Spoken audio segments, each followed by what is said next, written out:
make his remarks and in turn invite our chief guest who will close the conference for us. Tumpigie makofi Bwana Chairman. And Wanga, you are unfair on me on my dancing skills. I think Chairman may have beaten me on that. Thank you very much, Whip. Your Excellency, our chief guest, the Honorable Professor Kindiki Kithure, Deputy President of the Republic of Kenya, Excellency Governors here present, led by my Vice Chair and the host, Governor Gladys Wanga, Deputy Governors, Cabinet Secretaries and Principal Secretaries, recognize the presence of CS4 National Treasury, Honorable Members of the Senate and the National Assembly, Judiciary representatives, leaders of Homa Bay County and the Greater Nyanza region, ambassadors and high commissioners, principal secretaries, speakers and members of the county, all national and county government representatives, private sector and civil society representatives, development partners, international delegates, ladies and gentlemen. Your Excellency, we're glad to have you. We don't take it for granted that you found time out of your busy schedule to come and close this conference for us. As we draw the curtains on yet another historic devolution conference, I am filled with deep sense of pride and hope over the last 3 days and before that for the other pre-devolution conference activities. We have come together from across the country to reflect, exchange ideas and recommit ourselves to the vision and promise of a prosperous and inclusive Kenya through devolved governance. I extend our deepest gratitude to His Excellency the President of the Republic of Kenya, Dr. William Samoei Ruto, and also to His Excellency the Deputy President of the Republic of Kenya, Professor Kindiki Kithure, and the former Prime Minister and my party leader, the Right Honorable Raila Odinga, and all national and county leaders who have graced us with their presence and actively participated in our discussions. Your leadership, Your Excellencies, and support continues to inspire and sustain our devolution journey. From 12th August, we had rich, honest, and insightful conversations on Wednesday. The theme was Good Governance Day. The theme was Good Governance. We called it Good Governance Day. We interrogated how our counties can deepen public participation, civic education, transparency, rule of law, and citizen oversight.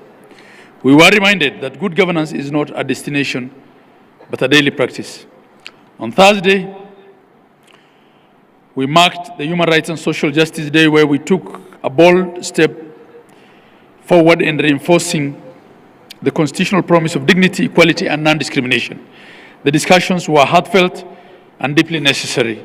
We unpacked political, civil, cultural, and socioeconomic rights and examined actions that counties need to take to become pillars of the realization of human rights. We acknowledge the progress made, but we also recognize the urgent need to close the gap between the policy and practices.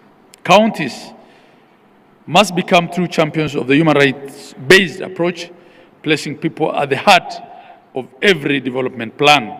Today, this morning, we had the Financing Equity and Inclusion Day.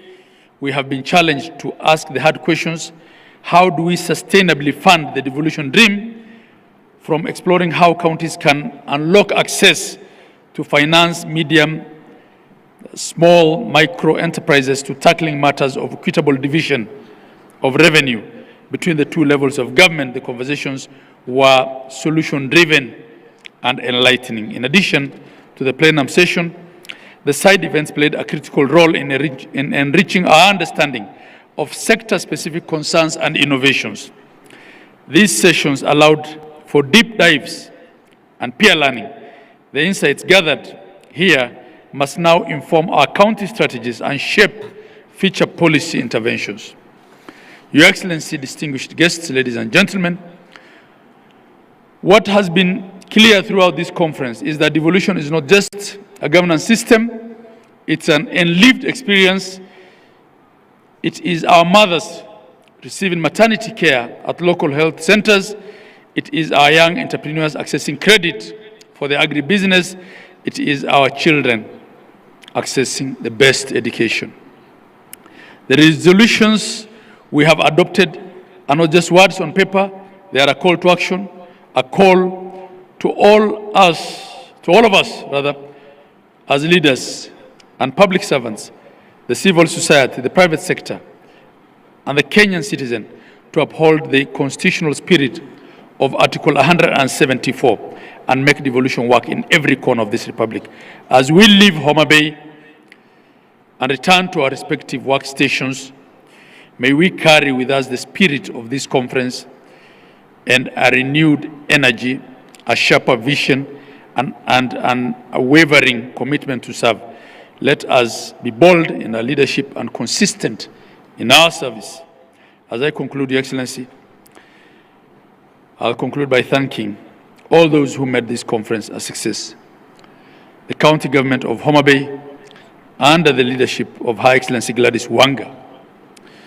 My sister, you have exceeded our expectations. We thank you.